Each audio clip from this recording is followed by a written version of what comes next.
بسم الله والصلاة والسلام على رسول الله. أهلا ومرحبا بكم متابعينا الكرام.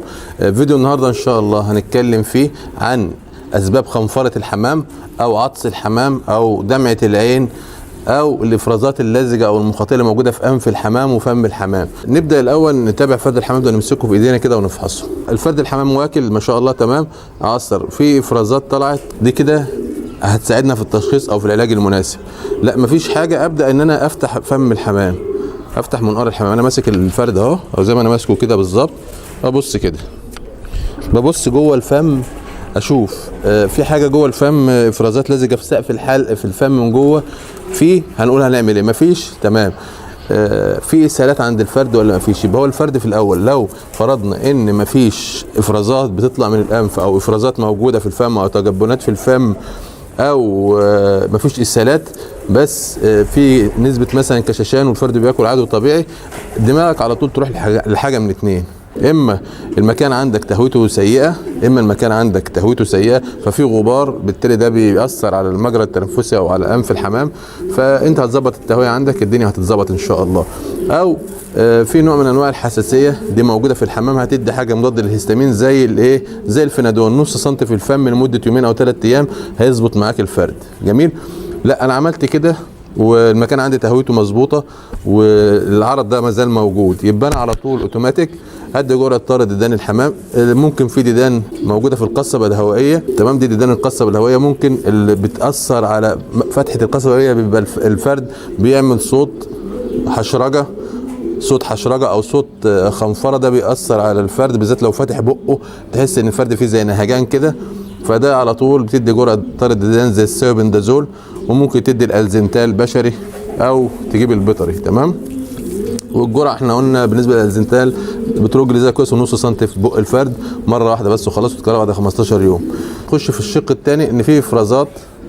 تمام. الافرازات بتبقى في منها نوعين: اما بتبقى افرازات لزجه مخاطيه كده بتنزل من الانف او موجوده في الفم، جميل، وبتبقى في الحاله دي، في الحاله الاولانيه بيصحبها بعد كده وجود اسهالات في الفرد.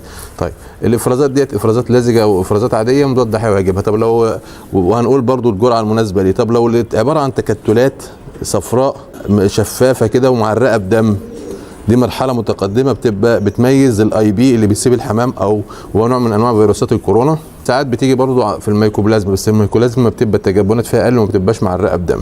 وفي كلا الحالات بيصاحبها ايه؟ حدوث دمعه للعين، التهاب في العين ودمعه في العين.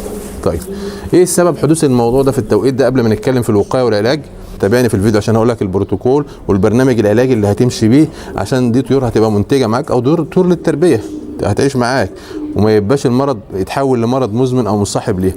اول حاجه التقلبات الجويه اللي بتحصل في الايام ديت، من ارتفاع درجات الحراره بالنهار، انخفاض شديد لدرجات الحراره بالليل او في الساعات الاولى من الصباح، تيارات الهواء المباشره، فبالتالي انت بتيجي بتلاقي يوم مشمس، يوم حر، بتفتح على طيورك وبتسيب الشبابيك والتهويه مفتوحه، بيجي بالليل الحراره بتنزل، يبقى في تيارات هواء بتخش، تيارات الهواء المباشره على طول بتعمل لك مشاكل. او ان حضرتك كاتم المكان ففي غبار، الغبار المتطاير بيجي في انف الحمام، بيجي في زور بيجي في انف الحمام، بيعمل ايه؟ زي نوع من انواع الحساسيه، او ممكن يهيج تنفسي عند الحمام زي الميكوبلازما او الاعراض اللي هي ايه بنقول عليها الاعراض التنفسيه. طيب يبقى انا مطلوب مني ان انا ما اكتمش المكان، يبقى المكان جيد التهويه، في فتحه التهويه، ما تبقاش الشبابيك كلها متقفله، وفي نفس الوقت ما سيبش تيارات هواء مباشره على الحمام. بتقفل مثلا اتجاهات دخول الهواء عندنا هنا في مصر الاتجاهات البحريه والغربيه، تقفل الاتجاهات ديت تماما. بتيجي في الناحيه القبليه ممكن تسيبها مفتوحه جزء منها بحيث يبقى في تهويه، ممكن تسيب الجزء من الشباك البحري، الجزء اللي فوق البسيط خالص مفتوح لو يوم مثلا الجو كاتم شويه. ليه؟ علشان الهواء السخن بيبقى موجود في الجزء العلوي، بيبقى كثافته اقل موجود، فبيحصل عمليه تبادل للهواء. جميل. الشفاطات بينصح بها في الدواجن، احنا بنتكلم بالنسبه للحمام هنعتمد على الايه؟ على التهويه الذاتيه. طيب تاني حاجه اعملها المناعه، احافظ على مناعه طيوري. المناعه 50% منها من التغذيه والرعايه الجيده ليك، والاضافات ال 50% التانيه برضو المسكن بتاعك مسكن نظيف، تهويته كويسه، فلازم انت تحافظ على مناعه طيورك بالاضافات، بالتغذيه، بالرعايه، التغذيه المتوازنه، بالاضافات الطبيعيه اللي بنعملها. بهتم بنظافه المكان، بهتم برعايه الطيور، بهتم بمناعه الطيور. طيب لا قدر الله حصل بعض افراد ظهر فيها الحالات دي، على طول بعزل الافراد دي في مكان جيد التهويه ما فيهوش برضه تيارات هواء مباشره بعيد عن القطيع بتاعي، وابدا ارفع مناعه الحمام كله، وابدا اظبط المكان عندي، واخد الفرد التعبان ده هتعامل معاه ازاي. اول حاجه بعصر زي ما انا قلت، اعصر الانف، فتحه الانف بتاعته دي كده، لو فيها افرازات لزجه ماشي في الفم، لقيت فيه افرازات لزجه بصيت من جوه فتحت الفم زي ما انا بعمل كده اهو، فم الحمام زي ما انتم شايفين كده. بص اشوف هل في تجبنات، في اي افرازات، في اي حاجه. والله لقيت التجبنات في اولها افرازات لزجه كده، خلاص سهل جدا. لقيت في تجبنات متكتله صفراء ومعرقه بدم والفرد بدا يتكاشش، اعرف ان انا داخل كده ايه في بدايه الاي بي او كورونا الطيور. وانا عامل فيديوهين تفصيليين هنا على القناه عن بروتوكول لعلاج الحمام المصاب بالاي بي او الالتهاب الشعبي المعدي، الانفكتوز برونشيست. ده بيجي بيصيب الحمام برضه. الحمام هو اكثر مقاومه من الدواجن، لكن تحت ظروف معينه زي الاجهاد اللي بتحصل نتيجه التقلبات الجويه او سوء الرعايه او سوء التغذيه الحمام مناعته بتنزل، بيبقى عرضه لاصابه المرض. بس ان شاء الله في بروتوكول علاج بنعمله، الحمام بيشتغل والمرض بيروح منه ان شاء الله، ويبقى مناعته كويسه. والبروتوكول بيبقى علاج كيماوي وعلاج بالاعشاب والاضافات الطبيعيه. طيب هنقول برنامج يغطي الاعراض كلها، لو في دمعه عين، لو في تجبنات، ايا كانت مرحله تجبناتها. اول حاجه بجيبها قبل ما اخش في المضاد المستعمل بجيب طارد بلغم او مذيب بلغم. مذيب بلغم انا بنصح بايه في الحالات المتقدمه؟ اسيتايل سيستين. وهنجيب الاقل حاجه، هنجيب الكيس وندوبه في 10 سم ميه وندي للفرد ايه سم في بقه. لو انت بتتعامل مع كميه كبيره وعلاج جماعي ممكن الكيس على مثلا على لتر ميه، وممكن تحط الكيس على 2 لتر ميه مره واحده الصبح. اخر النهار بستعمل حاجه اسمها اولفنت بشري. الاولفنت البشري ده بدي للفرد نص سم في بقه، لو هدي جماعي 5 سم. دول بيعملوا ايه؟ بيعمل اذابه للبلغم وتفكيك للبلغم، ويحولوا من الصوره اللزجه او الصوره المخاطيه او الصوره المتجبنه لصوره سهل ان الطائر يتخلص بيه منها.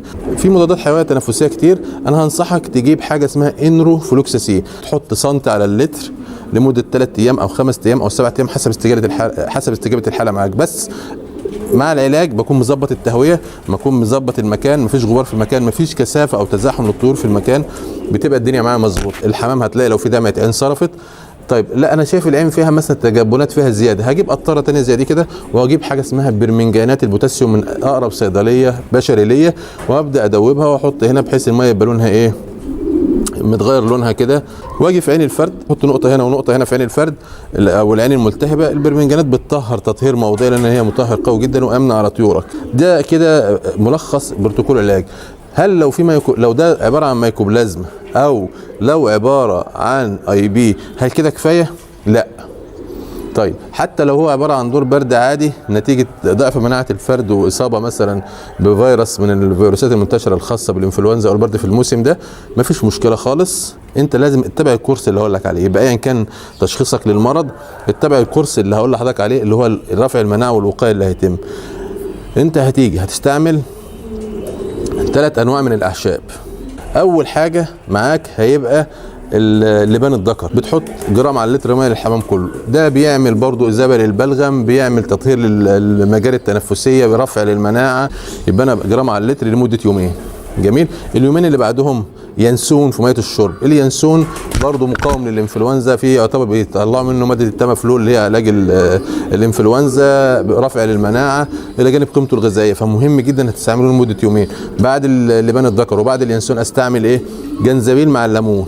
فيتامين سي عالي جدا في الاثنين، مطهر للمجاري التنفسيه، مطهر للمعوي، ممتاز جدا جدا جدا. تمام. يبقى انا كده 6 ايام الفرد اللي معاه بقى تمام التمام، مناعته كويسه، ابدا ايه ادخله للحمام ومعايا جرعات اضافات طبيعيه كده بصفه دوريه بالنسبه للطيور.